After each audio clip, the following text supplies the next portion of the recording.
My daughter-in-law said to me, "You old witch, I only put up with you because of my husband." Then he saw my name engraved on the deed. "I only put up with you because of my husband, you old witch." That's what my daughter-in-law said, in front of more than a dozen people, right in the middle of our Thanksgiving dinner. No one reacted. No one defended me. Not even my son. He just lowered his head, as if it were normal, as if that kind of cruelty belonged at the table. I stood there, still holding the pecan pie I'd spent all morning baking. No one touched it. And you know what hurts the most? I wasn't even surprised. I had seen it coming for a long time. They just finally said it out loud that day. And that was also the day I knew I couldn't go on living like a shadow in the very house I helped build. My name is Celeste Winrow. I'm 72 years old. I taught elementary school for over 30 years in Brunswick, Maine. I've been a widow for 12, and for the past 3 years, I've lived with my son Mason and his wife Bevan in the home I sold everything I had to help create. If you're a mother, a grandmother, who's cooked hundreds of meals no one remembers, who's quietly cleaned up after every gathering without a thank you, or who's heard words like knives from the very people you once cradled in your arms, then I hope you'll stay a few moments and hear this story. It's not a complaint, and it's not an accusation. It's simply the journey of a woman who once believed that love was enough until she realized sometimes silence isn't patience. It's erasure. I live in the very house I helped pay for, yet every step I take feels like I'm intruding. My heels make the faintest sound against the polished wooden floor, but still, Bevan shoots me a sideways glance from the kitchen, as if I'd just dropped a pot.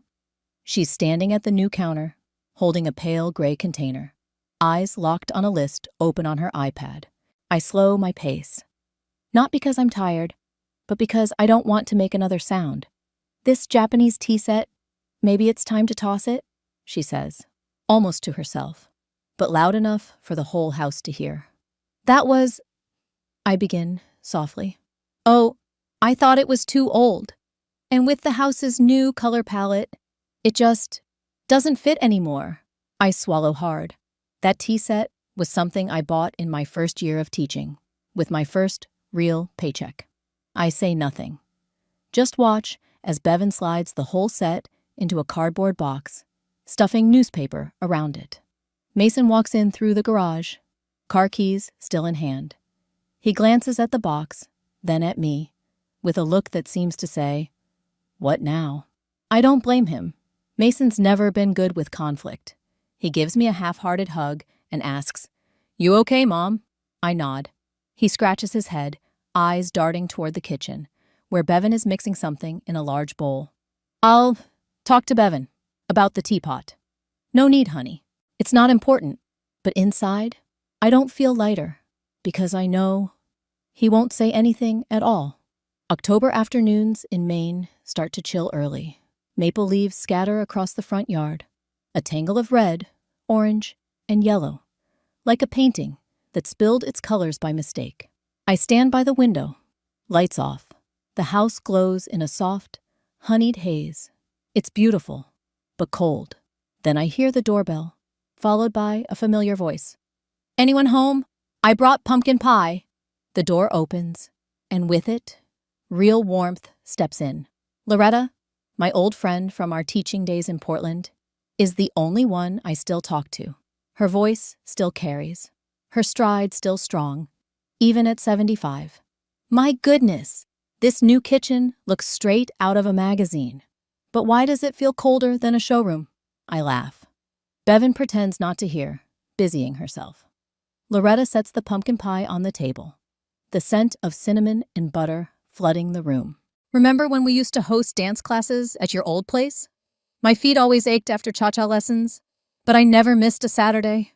I nod, a genuine smile blooming. Those memories feel like an old wool scarf. Frayed, but always warm. Loretta glances around, then leans in, her voice low and steady. "Don't let yourself become the old chair. Everyone sits on it, but no one bothers to dust it." I look at her, silent. But something inside me shifts. I don't yet know what, only that I feel it. That night, I sit alone upstairs in my room. The reading lamp casts a soft glow over an open book, but I can't make out a single word. Downstairs, Bevan watches a sitcom. Laughter bubbles from the TV, light and even, like it belongs to another world. I just sit there, hand resting on the third drawer of my nightstand. I pull it open gently, as if afraid even I might hear the sound. Inside, a neatly folded cream cloth. Beneath it, a white envelope, thicker than most. I lift it, fingers tracing the softened edge. It holds a copy of the house deed, the originals in a bank safe. But this one is mine. My name, Celeste Winrow, is etched in tiny, laser-cut letters at the very end of the document. Invisible, unless you know exactly where to look. No one's ever asked. No one's ever noticed. This house was built with money from the sale of my old home, the place I lived in for 30 years with my husband, where Mason grew up, where I buried my old cat, and where I first noticed my face aging in the family photos on the wall. I sold that house to help fund nearly half of this one, because Mason and Bevan said they wanted space for a family. And I thought, as long as the children are happy. I never asked for ownership. I just told the lawyer, if proof is needed, mark my name, but make it small. I don't want attention. A draft creaks the bedroom door. I rise to shut the latch. Before returning to bed, my eyes pause. On a photo hanging beside the vanity. A family picture, Mason and Bevan in the center, arms around the kids. Behind them, a golden wheat field. I'm not in it. I took that photo. I framed it. I said, 1, 2, 3, smile, and then no one asked me to join. I remember that day, not because it hurt, but because it felt like a sign, a quiet premonition, like the clink of glasses that never quite shatter, just wobble. There's a knock. Mom? Mason. I flinch, quickly sliding the deed back into the drawer and locking it. Still awake? He walks in, holding a mug of hot cocoa, the kind I used to make every winter. Now Bevan does it, for him. Just wanted to make sure everything's okay. About earlier, Bevan didn't mean anything by it. I nod. I don't want to argue. I don't have the energy. Are you upset about the tea set? I shake my head. He sits on the edge of the bed, rubbing his knee, eyes avoiding mine. Bevan's just particular. She likes everything to match. Gray tones, minimal style. You get it, right? I don't answer. Instead, I ask, do you remember that tea set? He's quiet. I know he doesn't. Back then, all he cared about was his 5th grade math test. I remember. You slipped near the fish tank. I brewed ginger tea in that pot for your stomach. He gives a faint smile. I'm sorry, Mom. I'll talk to Bevan. I nod. But I know. There won't be any talk. And I'm beginning to understand. I'm not waiting for talks anymore. The next morning, Loretta invites me to the farmer's market. I decline. I just want to stay home today. Got a few things to take care of. She looks at me like she sees through every word. If you need someone to remember who you are, I still do. And the name Celeste isn't just a mother. I walk her to the door and linger in the chilly October air, watching sunlight thread through the pines. Behind me, I hear Bevan laugh. On the phone, probably with a friend, and the words from last night echo again. You're here because of Mason. But this house belongs to us. I smile softly. No one knows I still hold a piece of paper they've never cared to see. I only put up with her because of my husband, that old witch. Bevan laughed loudly at the dinner table as she said it. The clinking of glasses stopped in an instant. The spoon in my hand slipped and tapped the edge of my plate. A soft but sharp sound. I looked up. The whole table, full of guests, seemed to freeze for a second. You might wonder why I was still surprised, after all these years living in this house. But I truly hadn't expected Thanksgiving to unravel like this. I had gotten up at 5 in the morning to roast the turkey. Bevan didn't let me handle the main course, so I took care of the pecan pie and a few side dishes. Buttered green beans, mashed potatoes with gravy. I didn't complain. I only hoped the evening would feel warm, like the early years. when Mason and Bevan didn't yet have the means for big gatherings. The table was dressed in deep red velvet, white chrysanthemums tucked among yellow maple leaves. Vintage candlesticks held cinnamon-scented candles. Everything looked beautiful, so beautiful it made you forget that not everyone was truly welcome at the table. I was washing my hands in the kitchen when I heard Bevan call out, "You already ate, right?" It wasn't a question. It was a statement, already decided. I glanced at the small plate on the counter, a tiny portion of turkey, a few slices of roasted squash. I nodded, though she hadn't waited for an answer. I sat alone at the kitchen bench, nibbling my food like a passing guest. Sometimes I imagined this house wasn't mine at all, and I was just a volunteer maid replaying old memories. Laughter drifted in from the dining room. I stepped out just as Mason raised his glass for a toast. Bevan placed her hand over his and smiled sweetly. "We're so grateful for each other, and for a modern, kind home, free from the clutter of outdated things from the past." Everyone laughed, though a few faces seemed unsure who that was aimed at. I stood a few steps behind, just out of reach, and I knew I'd just been erased from the list of things to be thankful for. I took a breath, carried the pie to the table. The scent of vanilla and toasted pecans still lingered, warm and inviting. I set it down gently, smiled at a few guests, people who nodded politely, not knowing my name. "Oh, did Mrs. Celeste make that?" one of Bevan's friends asked. Bevan glanced over quickly, then replied, as if talking about someone from another state, "Yes, my mother-in-law loves making those old-style desserts." No one touched the pie. Maybe because Bevan had already put out lemon mousse and Italian panna cotta. I turned to head back to the kitchen, then heard Bevan's giggle again. To be honest, I only tolerate her because of my husband, that old witch. I turned around. Bevan didn't look at me. She said it like a punchline to a joke, sipping her wine, laughing as if she hadn't just stepped on someone's dignity. No one laughed with her. A few guests sighed. Some avoided my eyes. Loretta, my only real friend at the table, set her glass down gently. She looked at Bevan like she might say something, then didn't.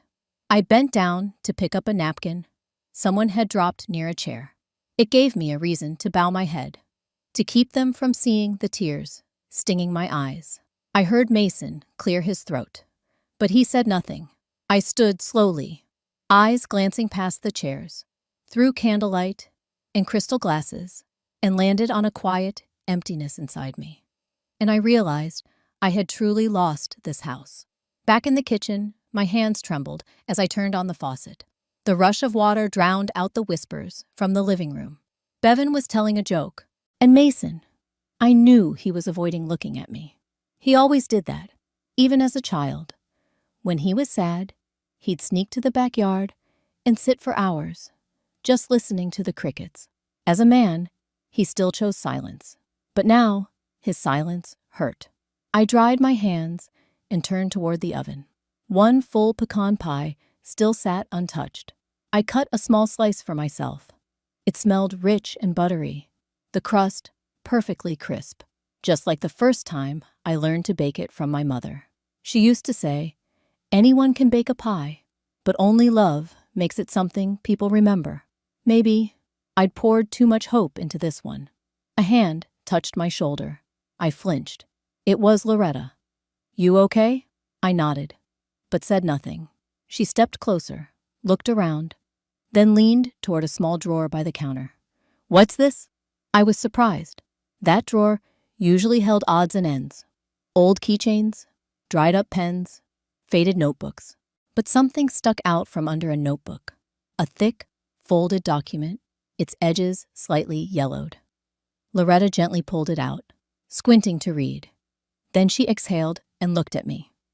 "This is the deed to the house, isn't it? With your name etched at the bottom?" I nodded slowly. I had asked for my name to be laser engraved after selling my old home to help build this one. A reminder that I'd laid part of my life into every brick. But I'd never told Mason. And certainly not Bevan. I thought they didn't need to know. Or maybe I was wrong. Loretta held the paper, her hand tightening. Keep this with you, and I'm staying until the guests leave. You don't have to, Loretta. I'm used to it. Well, I'm not, and I don't want to be. She slid the document into her handbag without asking, but I understood. It was her quiet way of standing beside me, the kind of loyalty only a 70-year friendship can give. After the party, the guests left with soft footsteps, small laughter, and cheerful holiday wishes. Mason walked them out. Bevan smiled like nothing had happened. I sat in the kitchen, listening to Loretta tidy up. When the house fell quiet, I stepped into the dining room. No one had touched the pecan pie. Candles still flickered. Wine shimmered in the glasses. But I no longer looked at the table. I looked around. The sofa where I used to read. Mason's wedding photo on the wall. The beige rug Bevan had recently picked out. I stood there, scanning the room, and knew this place had never truly been my home. I washed the unused plates with trembling hands. Hot water poured over my skin, but I felt no warmth. Something inside me had gone cold. When I was younger, I taught elementary school kids how to write their first sentences. They'd ask, "Miss, can we erase if we mess up?" And I'd say, "Some mistakes you can erase, some words you can't take back." I just never imagined that in my old age, I'd be the one swallowing a word I couldn't erase at my own dinner table. Bevan never apologized. Mason never brought it up. They passed by me as if I were a piece of old furniture, kept for familiarity, not affection. I heard them laugh in the living room. Something about an upcoming vacation, a spa, Bevan retelling her funny story from the party, giggling like she hadn't said something cruel. And me, I didn't feel angry enough to shout. Truth is, I no longer had the strength for anger. What hurt was the emptiness, the sense that I had lived quietly, tried to belong here, and still never counted as part of it. I stepped out onto the back porch. The October night wind was sharp, spinning maple leaves under the soft, yellow light of the eaves. I missed my old house. Small, but every fall it smelled of damp wood and hot tea by the kitchen table. There, I was the homeowner. Here, I was just sheltering. Loretta joined me with 2 mugs of hot tea. She didn't say much. We sat together on the wooden bench in silence. Sometimes, old friendship needs no advice, just presence. "You know," Loretta said gently, "I used to think getting older made people gentler. But maybe people just get sharper when they feel like they've lost control." I turned to her. "You mean Bevan?" Loretta shrugged, took a sip. "I'm not excusing her, but I think she's afraid. Afraid your presence reminds her she's not in full control. That a woman who once had a home, a life of her own, a son, now lives here, in the middle of her house." I gave a thin smile. "So you think I should just disappear?" "I think it's time you asked yourself. If this place no longer feels like home, do you still owe it anything?" I didn't answer, but I knew that question would stay with me through the night. I didn't need them to see that I was strong. I just needed them to know I wasn't staying anymore. The morning after Thanksgiving, I woke up earlier than usual. The house still smelled faintly of turkey and wine from the day before, but the silence made it feel like the dinner had never even happened. I walked barefoot down the hallway. The hardwood floors were icy beneath my feet. Everything was in its place, but none of it felt like mine anymore. I left the house before Mason woke up. Carrying a small handbag, I walked the empty streets of Brunswick. The sky hung gray above me, as if everything had been dusted with cold. Leafless trees lined the sidewalks like thin arms raised in quiet surrender. I stepped into the old diner near the post office, the one Loretta and I used to visit back when life was simpler. I ordered a decaf coffee, splash of milk, no sugar. I needed a clear head. While I waited, I pulled an envelope from my bag, a folded and sealed copy of the deed I'd hidden away for years. Along the edge, laser engraved in small letters, Celeste Winrow, July 2003. Loretta arrived a few minutes later, her small frame wrapped in a snug teal knit coat. She sat across from me, said nothing at first. Her eyes settled on the envelope in my hands.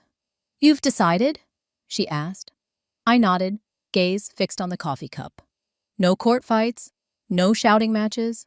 I just want to walk away without bowing my head," I said softly.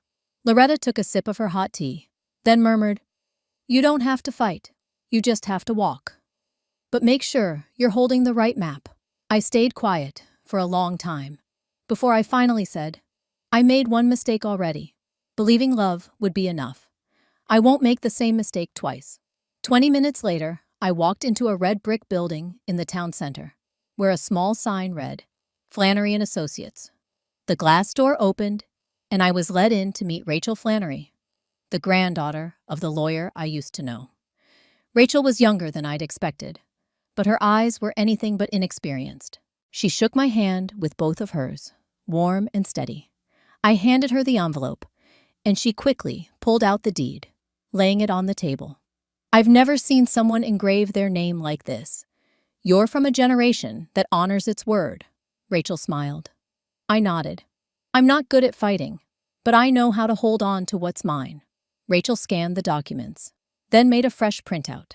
"This deed is fully valid. You are the sole legal owner. No co-signers, no transfers. And the laser engraving, it's rare. Makes forgery a lot harder." I exhaled slowly. All those years in that house, I'd never once mentioned this. I never needed them to know who I was. But now, I needed them to know I didn't need them anymore. Rachel tilted her head, waiting for more.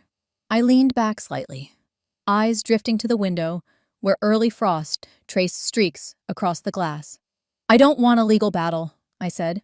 "I just want to transfer things properly. I'll leave, but not empty-handed." Rachel nodded and asked, "Do you want to transfer ownership to someone?" I shook my head. "I want to sell my share, or at least formalize the rights. But I won't stay. I want them to know it wasn't them pushing me out. I chose to leave." Rachel smiled gently. "That's the strongest way to go, Ms. Celeste." We spent some time going over the next steps. She asked about bills tied to the house, utilities, insurance, banking. I asked her to stop every payment I was still making. Then I asked her to send Mason and Bevan a formal letter. No threats, no loud words, just a polite, legal notice. "What should I write in the letter?" Rachel asked. I smiled faintly. "Just the truth. Tell them I no longer wish to share this living space.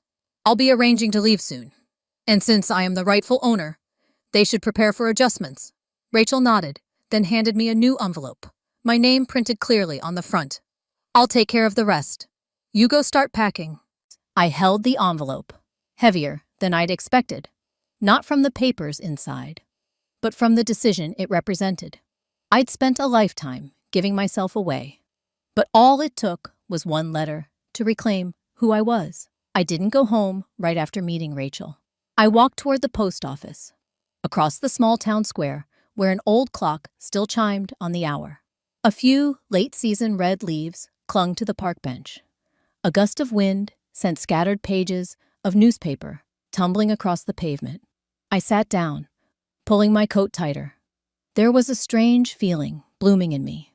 Not quite relief, but something like the moment you finally set down a heavy object after carrying it for far too long. An older woman passed by, walking a beagle. She paused, looked at me, and gave a soft nod. I nodded back. We didn't say a word, but I saw something in her eyes, a recognition. We belonged to the same group, women who had lived too long for others, now learning to live for themselves. I pulled out a small note from my wallet, a list of things to do before I leave. Not a packing list, a soul list. I added one more line. Visit the old house, just once. My old home sat on Oak Ridge Street, about a 20-minute drive away. I hadn't returned since selling it to help build Masons, but now I wanted to see it again, to remind myself that I once had a home, built with my own hands, before I gave everything away in blind sacrifice. I called a taxi. The driver was a young Dominican man, polite and soft-spoken. He didn't ask why an old woman wanted to visit a house that no longer belonged to her. When we arrived, I saw they'd repainted the exterior. The white fence was now brown wood, but the lilac bush in the corner yard still stood. I stepped out, stood still for a few minutes. I didn't try to go in, didn't ask permission. I just stood there, hands in my coat pockets, letting the wind blow through my hair. I remembered afternoons on that porch, reading textbooks to prep for my lessons. I remembered first snowfalls, Mason and I building snowmen with his father's old red scarf. That house had once been my life. Now, it was just a marker, a milestone. The place where I began, and the place where I learned. Even giving has its limits. I returned before sunset, and I knew, the next time I walk out of the house I live in now, I won't be coming back. "What the hell is this? Is this some kind of joke?" Bevan hissed, her voice sharp as a razor, as she slammed a thin envelope onto the wooden table. I could picture every familiar corner of the house, trembling slightly beneath that hiss. Snow still fell gently outside the window, soft white flakes resting on the wooden frame. The smell of stew lingered faintly in the kitchen. But something had changed. There was a hollowness in the house that Bevan hadn't noticed yet. The envelope wasn't thick, just a single, folded sheet. No return name, only the insignia of a law office in the upper corner. The address was printed neatly. Inside was a brief, formal notice, a warning that the legal owner of the property would begin proceedings to reclaim it within 45 days. No threats, no arguments, just a cold truth. They had never truly owned the house they thought was theirs. Mason stood beside her, holding a steaming cup of coffee he hadn't sipped. His neck was flushed red from the cold, his eyes dazed, like he'd just awakened from a long dream. "Do you think she actually did this?" he asked, voice dry. Bevan spun around, eyes blazing. "Who else could it be? Who else but her?" She snatched up the letter again, rereading it as if searching for some loophole, some detail that proved it was a hoax. But there was none. The language was clear, legal, final. Rachel Flannery's law office. Bevan repeated the name like a curse, then threw the letter back down. "She hired a lawyer, Mason. Your mother hired a lawyer to kick us out of the house." Mason closed his eyes. For the first time, every sound in the house seemed to vanish into thin air. No footsteps padding down the hallway, no clink of a spoon in ceramic as she brewed cinnamon apple tea, no scent of baked goods, no soft voice in a turtleneck sweater, humming as she tidied the living room. Just an empty house. He looked around, as if searching for his mother's presence, on the slanted picture frame on the shelf, or the hand towel that usually hung over the armrest. But everything was too tidy, too still, too foreign. "Where did she go?" he asked, the question landing in the kitchen like a stone dropped in water. Bevan crossed her arms. "If she thinks she's won, she's wrong. She might have the paperwork. But I have friends on the town council. We'll fight this." But she said it more like a self-soothing mantra than an actual plan. Neither of them noticed when Loretta appeared in the doorway. The door had been unlocked. Her white hair was dusted with snow, her hands gripping a brown cloth bag. "Hello, children," Loretta said, calm and steady as stone. "Your mother asked me to return something." Bevan turned sharply. "You know where she is, don't you?"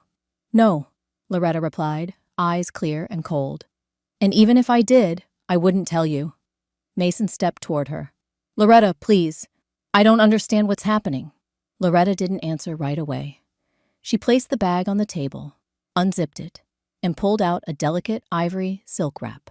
Inside was a small porcelain teapot, its gold trim worn thin, the same one Bevan had once called a cluttered old relic. "She asked me to hold on to this, said she wanted to bring it when she moved, then changed her mind. Told me, keep it. Anywhere there's tea, that's home." Bevan scoffed. "A teapot? That's all? She left? Just like that? No goodbye?" Loretta shook her head. "Some things don't need to be said. Celeste once told me she wasn't waiting for you to see her. She was waiting for herself, to be brave enough to leave." Bevan's fists clenched. So this was all planned? Living here, eating with us, pretending to be kind, just to stab us in the back?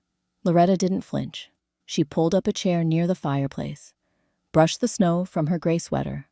"Not everyone who stays quiet is pretending," she said slowly. "Celeste talked about this 5 years ago. Back when Bevan first moved in, Mason's face froze. Since then? But she never said anything to me. She knew you wouldn't take her side," Loretta replied softly, without judgment. She said, "My son is a good man. He's just too afraid to disappoint people." Bevan opened her mouth to argue, but Loretta met her gaze, not with anger, not with shame, but like a mirror, showing her own reflection. "You don't have to love your mother-in-law, but there are things, if you don't respect them, you'll regret it later."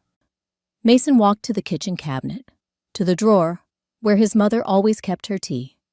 The familiar tin was gone. In its place, a small folded note rested in the corner. He opened it. The handwriting was soft, slanted. "Thank you for holding the house for me all this time."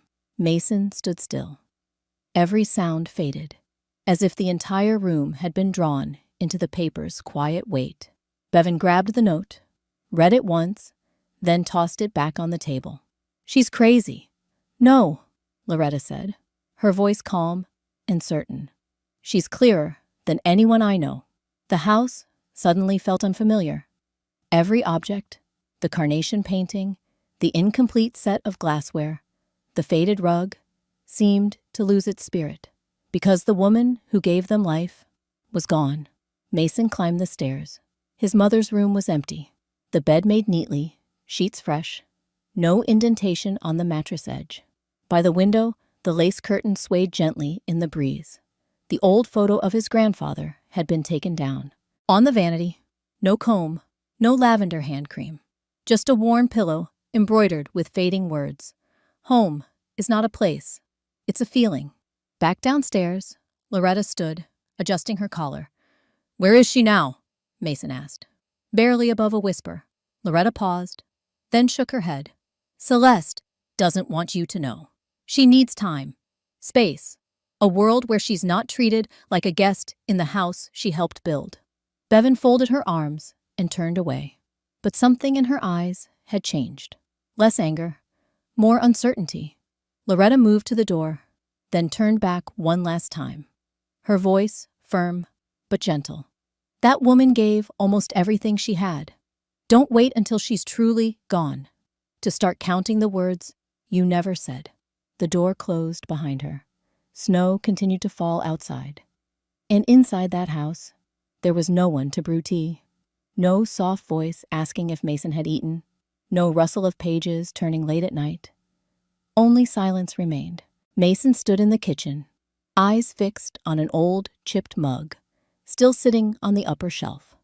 The one his mother always used, despite Bevan's complaints that it was junk. He reached up, took it down, and for the first time in years, felt like he'd truly lost something.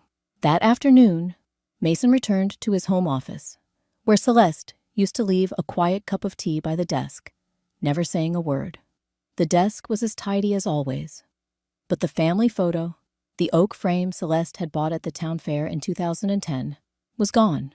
He searched around, opened drawers, lifted files, nothing, except, in the corner of the bottom drawer, a small handwritten note.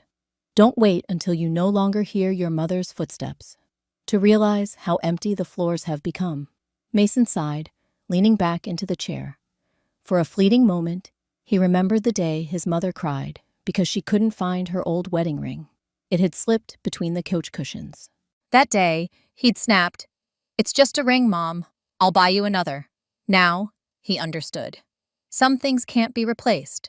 Like presents, like warmth, like a mother's trust, when she begins to see her son turning into a stranger.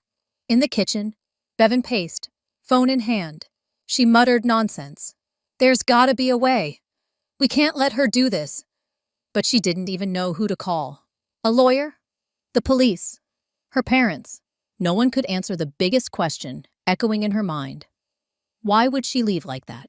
With no warning, no arguments, no accusations. Just a letter. Cold, legal, deliberate. Bevan sat down, eyes drifting to the window. Snow still fell, soft, but endless. She had never thought Celeste would leave. To her, Celeste was the type who endured, who stayed quiet, who never had the courage. She was wrong. And Loretta, the only one who could explain, was already gone. Disappeared behind the gray wooden door, never looked back. Just then, the doorbell rang. It was old Mr. Percy, the town postman. "Forwarded mail," he said, handing over a brown envelope marked in red. "Forward to new address. Confidential request." Mason took it, nodded silently. Mr. Percy turned to leave. But just before he reached the gate, he murmured, almost to himself, "Women like Celeste. They don't just walk away. They simply choose where they truly belong." "If Mom wanted to leave, why didn't she say anything?" Mason asked. But only the sound of waves replied. The small apartment sat near the old docks, the favorite spot of my late husband. He used to go there every morning, catching the occasional fish, not for the catch, but for the excuse to sit still for hours, listening to the waves lap against the pier. I never understood that patience in my younger days, but now I do. Sometimes, silence is the last grace left for a weary soul. I sat at a simple wooden table, steam curling up from a cup of peppermint tea. Pale sunlight streamed through the tiny window. This new place was smaller than anywhere I'd ever lived. No dishwasher, no washing machine. But I felt lighter, like every square foot, without clutter, gave my mind room to breathe. The phone rang. Bevan's name lit up the screen. I didn't answer right away. I poured more hot water into the teapot, inhaled the scent of mint and apple. When I finally picked up, the voice on the other end burst forth. "I don't understand what you're thinking. You think this is right? Turning the house upside down, then running off like some spoiled child?" I didn't respond right away. The room was so quiet. I could hear the clock ticking. Then I spoke, my voice calm. "You've never called me Mom. No need to start now." Bevan fell silent. I heard her breathing quicken. Then the line clicked. She had hung up. I set the phone down and leaned gently into the chair. Not angry, not sad, just something new, like standing up for the first time without needing someone to hold me. Around noon, there was a knock at the door. I opened it and found Mason standing there, hands in his pockets, shoulders hunched against the cold. He wore the charcoal gray wool coat I'd knitted him in the winter of 2007, thick and warm. Back then, I'd thought, he'll be warm no matter how cold the world gets. Maybe I was wrong. "You really live here?" Mason looked around the modest space, his eyes unsure. I nodded and stepped aside to let him in. "Bevan called me. I was surprised, but you shouldn't have left without saying something." I poured him a cup of tea before replying softly, "You always knew. You just didn't want to believe it." Mason looked up at me for a long time. Then he nodded. No argument, no excuses, just a small nod, but something inside him crumbled with it. We sat side by side, each holding a cup. No more words, but the silence this time was different. Not heavy, just an understanding. Some things are beyond speaking, because they're already too late. Outside the window, seagulls circled low. The wind from the sea carried the smell of salt and chill. I placed my hand on the rough wooden table, so different from the cold glass surface in the old house. Mason reached into his coat and pulled out something wrapped in a worn floral handkerchief, the one that had sat on my vanity for years. He placed it on the table without a word. I unfolded it. Inside was a small, old brooch, the kind I used to wear in winter to pin my scarf. One leg was broken. I thought it had been lost long ago. "You dropped it when I was 10, Mason said. "You didn't notice. You were carrying me, rushing to the hospital because I had a fever." I touched the brooch, like touching a memory that had lain quiet too long. "I kept it because I knew you'd never ask for it back, just like you never asked for anything back from me." I looked up at Mason. The same eyes that once feared needles, that once hid under the blanket during storms, were now the eyes of a man. One who had learned how to avoid, to endure, and now to quietly regret. "I didn't come here to ask you to come back," Mason said. I just wanted you to know that I understand now. I gave a small nod and gently touched the handkerchief. I'm still here, but not for anyone to keep. Mason lowered his head. I couldn't tell what he was thinking. Shame, maybe, or loss. But I wasn't here to rehash old wrongs or grant forgiveness. I was here to bear witness to myself, that I had stepped out of my own shadow for the first time in my life. After Mason left, I received an envelope from Emily, the young attorney. Inside was a notarized copy of the house deed, along with a small note. You left at the right time. If you need anything, I'll always be here. I tucked the letter into a small wooden box beside my bed. Then I made myself another pot of tea. This time, I chose the chamomile blend I'd saved since last autumn, but had never brewed. Not because I didn't have time, but because I'd never allowed myself to believe I deserved a quiet afternoon like this. Mason had been gone for a while, but I still hadn't turned on the lights. The darkness in the apartment didn't frighten me anymore. On the contrary, it gave me stillness, as if the whole world had hushed so I could finally breathe in rhythm with myself. I brewed another pot of decaf and sat by the window. Outside, the dock was lit by a soft strip of yellow lights, reflecting on the still water. Christmas was approaching, and for the first time in years, I wasn't caught in the whirl of gift lists, baking, cleaning, and decorating late into the night. I didn't send out cards. No one expected them from me, and I didn't feel the need to remind anyone that I still existed. My absence was reminder enough. Sometimes, those who leave aren't weak. They've just lived too long in other people's noise, and finally, need a silence of their own. Loretta visited the next afternoon, bringing a bag of roasted chestnuts and an old book wrapped in newspaper. I saw this in a used bookstore and thought of you, she said, to the lighthouse. The cover was frayed, the pages yellowed, but it still held the scent of old ink. I ran my fingers over the title, didn't read, just felt the calm settle. You really are okay, Loretta said as we sipped tea together. I'm not sure I'm okay, I replied. But I'm not angry anymore, she nodded. Anger tires us. Letting go is lighter. We sat in silence. Sometimes you don't need someone to fix you or even console you, just someone quiet enough not to rush you into pretending you're fine. After Loretta left, I opened an old tin box, now just a keepsake. I used it to hold photographs, wedding pictures, Mason at age 4, me and Loretta in our school uniforms. I sorted through them, not to admire, but to see if I was ready to move on without needing to hold on. A gust of winter wind slipped through the window crack. I shivered, stood up, drew the curtains closed, and quietly lit a small candle. The flame was soft, dim, not bright, not showy, but enough to warm this room and warm me. That house doesn't need me anymore, but I still need myself. I whispered those words as I pushed open the glass door of the apartment, letting in the scent of Christmas morning snow. Outside, the small park by the harbor lay blanketed in white, silent, as if holding on to a secret even the wind didn't dare reveal. A chill crept into my collar, but it didn't make me shiver. Instead, I felt oddly at peace, as if I'd finally repaid a long-standing debt to myself. I brewed a pot of black tea, added a sliver of orange peel, and sat down in the velvet-upholstered chair by the window.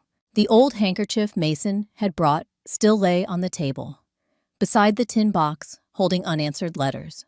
I wasn't in a hurry. When my husband was alive, he once said, "Some things aren't meant to be understood right away. What matters is that you understand and choose to hold on." The red maple tree in the park, the one he planted when we first moved to Brunswick, still stood tall, sturdy in the snow. I've always believed that even if no one sees it, some things still hold value. A soft knock on the door.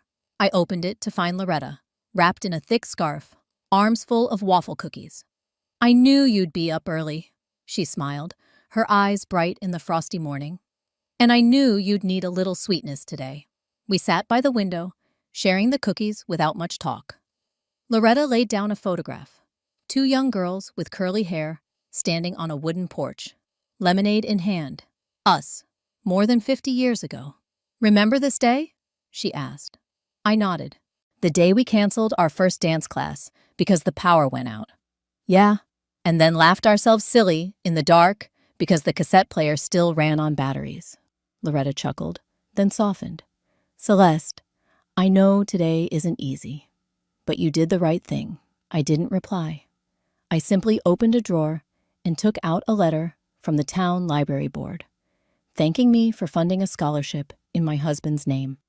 It had gone to a first-year student majoring in education. I didn't know the girl, but I smiled at the line. Thank you, Mrs. Celeste, for believing in young people and in education. I hadn't disappeared.